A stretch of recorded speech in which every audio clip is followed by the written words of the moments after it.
விராட் கோலி தான் கேப்டன்ஷிப் பண்ணணும் அப்படின்னு ஆர்சிபி ஃபேன்ஸ் எல்லாருமே எக்ஸ்பெக்ட் பண்ணுவாங்க. ஏன்னா ஆர்சிபி அப்படின்னா பேட்டிங்ல வந்து இப்போ ஐபிஎல் ஆரம்பிச்ச காலத்துல இப்போ வரைக்கும் பாத்தீங்கன்னா ஆர்சிபியோட பேட்டிங் குறைய சொல்ல முடியாது. ஏன்னா அந்த அளவுக்கு அவங்க ஸ்ட்ராங்கா தான் இருப்பாங்க.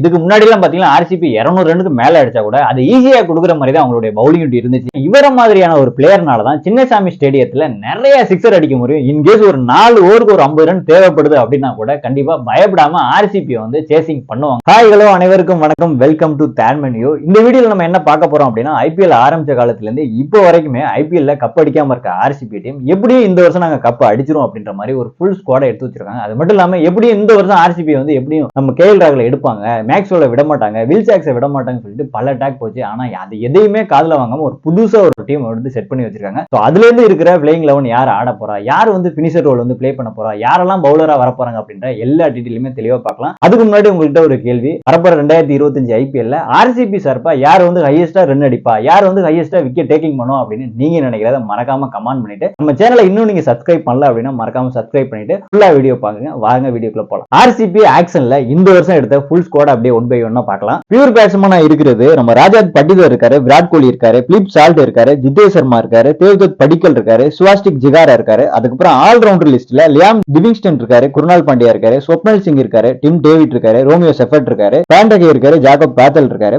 அதுக்கப்புறம் பியூர் பவுலர்ஸ் பார்க்க போனோம் அப்படின்னா ஜோஸ் ஹாசல்வுட் இருக்காரு, ராசித் இருக்காரு, சுயா சர்மா இருக்காரு, புவனேஸ்வர் குமார் இருக்காரு, நூவன் துசாரா இருக்காரு, லுங்கி நிகிடி இருக்காங்க, அபிநந்தா சிங் இருக்காரு, ரோஹித் ராதே இருக்காரு, யாஸ் தயால் இருக்காரு. அதுக்கப்புறம் எல்லாருக்குள்ளயுமே இருக்கிற ஒரு கேள்வி, 2025ல ஆர்சிபி டீம்ல கேப்டன்ஷிப் பண்ண போறது யாரு?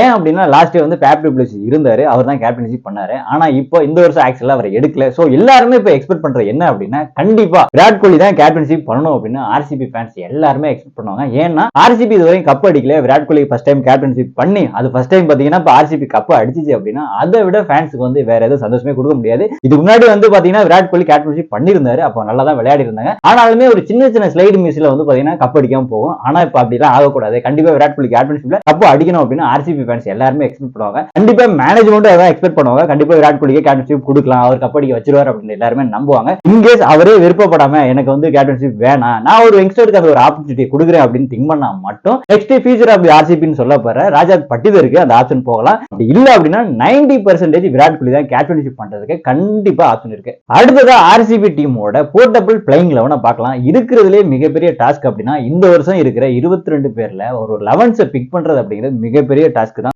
என்னோட பாயிண்ட் ஆஃப் வியூல இருந்து பிளேயிங் 11 நான் ஒன் பை ஒன்னா சொல்றேன். சோ ஃபர்ஸ்ட் ஓபனிங் யாரு அப்படின்றத பார்க்கலாம். ஓபனிங் அப்படின்னு சொன்னதுமே எல்லாருக்குமே வந்து தோன்ற ஒரு விஷயம், கண்டிப்பா விராட் கோலியும் பிலிப் சால்ட் தான் ஓபன் பண்ணுவாங்க அப்படின்னு. ஆனா அதுல இருக்கிற இன்னொரு ட்விஸ்ட் அப்படின்னா 11ல வந்து தேவ்தத் படிக்கல் ஆடினார் அப்படின்னா கண்டிப்பா அவரும் பாத்தீங்கன்னா ஒரு ஓபனிங் நல்ல ஒரு பக்கான சாய்ஸ் தான் இருப்பாரு. ஏன்னா அவர் ஆல்ரெடி ஆர்சிபிக்கு ஓபனிங் ஆடி இருக்காரு. இப்போதைக்கு வந்து விராட் கோலியும் பிலிப் சால்ட்டும் ஓபன் பண்ணுவாங்களா, இல்ல விராட் கோலியும் தேவ்தத் படிக்கலாம் ஆடுவாங்களா, இல்ல பிலிப் சால்ட்டும் தேவ்தத் படிக்கலாம் ஆடுவாங்களா அப்படின்றது நம்மளே கெஸ் பண்ண முடியாது. கண்டிப்பா அவங்க பிளேயிங்ல ஒன்னு அனௌன்ஸ் பண்ணி ஃபர்ஸ்ட் மேட்ச் வேண்டாம் தெரியும். சோ இப்போதைக்கு Virat Kohli and Philip salt opening ஸ்லாட்ல வச்சுக்கலாம். அதுக்கப்புறம் நம்பர் 3ல தேவ்தத் படிக்கல வச்சுக்கலாம். நம்பர் 4th பிளேயரா ஆர்சிபி இருக்கிற one of the best choice அப்படின்னா ஃபியூச்சர் ஆர்சிபி கேப்டன் அப்படின்னு சொல்ல போற ராஜாத் படிதரை கண்டிப்பா பிக் பண்ணலாம். ஏன் அப்படின்னா நம்பர் 3ல தேவ்தத் படிக்கல் வந்தார் அப்படின்னா நம்பர் 4ல ராஜாத் படிதரை கண்டிப்பா பிக்ஸ் பண்ணலாம். இவர் வந்து அவாய்ட் பண்ண முடியாது. கண்டிப்பா பாத்தீங்கன்னா பிளேயிங் 11ல ஆடுவார். சோ நம்பர் 4th பிளேயரா நம்ம ராஜாத் படிதரை பிக்ஸ் பண்ணிக்கலாம். நம்பர் 5 பிளேயரா லியாம் லிவிங்ஸ்டனை கண்டிப்பா பிக் பண்ணலாம். இவர் இல்லாத ஒரு பிளேயிங் 11 கண்டிப்பா ஆர்சிபி எதிர்பார்க்க முடியுமான்னு கேட்டீங்கன்னா கண்டிப்பா முடியாது. ஏன் அப்படின்னா கண்டிப்பா இவரால பவுலிங்கும் போட முடியும், நல்ல பவர் கிட்டிங் எபிலிட்டியும் இருக்கு. சோ இவரை அவாய்ட் பண்ணிட்டு ஒரு பிளேயிங் 11 கண்டிப்பா இருக்க முடியாது. சோ நம்பர் 5th பிளேயரா நம்ம ஆல் ரவுண்டரான லியாம் லிவிங்ஸ்டனை கண்டிப்பா பிக் பண்ணலாம். நம்பர் 6th பிளேயரா கண்ணை மூடிட்டு ஜிதேஷ் சர்மாவை பிக் பண்ணலாம். ஏன் அப்படின்னா அவர் தான் விக்கெட் கீப்பிங் பண்ண போறாரு, டிகே மாதிரி பினிஷிங் ரோல் பண்ண போறாரு அப்படின்னு முன்னாடி ஆர்சிபி பிளேயரான டிகே சொல்லியிருந்தாரு. சோ பார்க்கலாம். நம்பர் 7ல கண்டிப்பா டிம் டேவிட் ஆட வைக்கலாம். ஏன் அப்படின்னா இவர மாதிரியான ஒரு பிளேயர்னால தான் சின்னசாமி ஸ்டேடியத்துல நிறைய சிக்ஸர் அடிக்க முடியும். இன்கேஸ் ஒரு 4 ஓவருக்கு ஒரு 50 ரன் தேவைப்படுது அப்படின்னா கூட கண்டிப்பா பயப்படாம ஆர்சிபி வந்து சேசிங் பண்ணுவாங்க. இன்கேஸ் ஃபர்ஸ்ட் பேட்டிங்ல கூட கடைசி 4 ஓவர் 5 ஓவருக்கு 60 ரன் 70 ரன் தேவைப்பட்டா கூட அடிக்கிற ஒரு நல்ல ஒரு டார்கெட்டை செட் பண்ணும் அப்படின்னா கூட இவரால அடிக்க முடியும். நல்ல ஒரு கேப்பபிளான ஒரு பிளேயர் தான். அதனாலதான் வந்து ஆர்சிபி வந்து டிம் டேவிட் வந்து பிக் பண்ணிருக்காங்க. சோ 11ல டிம் டேவிட் கண்டிப்பா ஆட வைக்கலாம். நம்பர் 8th பிளேயரா குருணால் பாண்டியில கண்டிப்பா பிக் பண்ணலாம். ஏன் அப்படின்னா இவரால எக்கனாமிக்கலா பவுலிங்கும் போட முடியும். இன்கேஸ் பவர் பிளேல 2-3 விக்கெட் போனா கூட இவரால டாப் ஆர்டர்ல பேட்டிங் பண்ண முடியும். இது ஒரு அடிஷனல் அட்வான்டேஜ் தான். கண்டிப்பா இவர் இல்லாம ஒரு 11 இருக்காது. இதை தாண்டி சொல்ல போனீங்க அப்படின்னா இவருக்கு வந்து கேப்டன்ஷிப்லயே வந்து எக்ஸ்பீரியன்ஸ் இருக்கு. இன்கேஸ் வந்து இவரை கூட கேப்டன் ஆக்கலாம் அப்படின்றது மாதிரி ஒரு ஆப்ஷனும் இருக்கு. சோ வெயிட் பண்ணி பார்க்கலாம். அதுக்கப்புறம் 9th பிளேயரா புவனேஸ்வர் குமாரை பிக் பண்ணலாம். 10th பிளேயரா வந்து ஹாசில்வுட் பிக் பண்ணலாம். 11th பிளேயரா வந்து யாஸ் தயாலை பிக் பண்ணலாம். அதுக்கப்புறம் பாத்தீங்கன்னா இம்பாக்ட் பிளேயரா நம்ம வந்து சுயா சர்மா பிக் பண்ணலாம். ஏன் அப்படின்னா வந்து லாஸ்ட் சீசன்லாம் பாத்தீங்கன்னா கேகேஆர் இம்பாக்ட் பிளேயரா வந்து நிறைய இம்பாக்ட் கிரியேட் பண்ணிருக்காரு. சோ வந்து ஆர்சிபிக்கு சுயா சர்மா ஒரு இம்பாக்ட் பிளேயரா பெஸ்ட் ஆப்ஷனா தான் இருப்பாரு.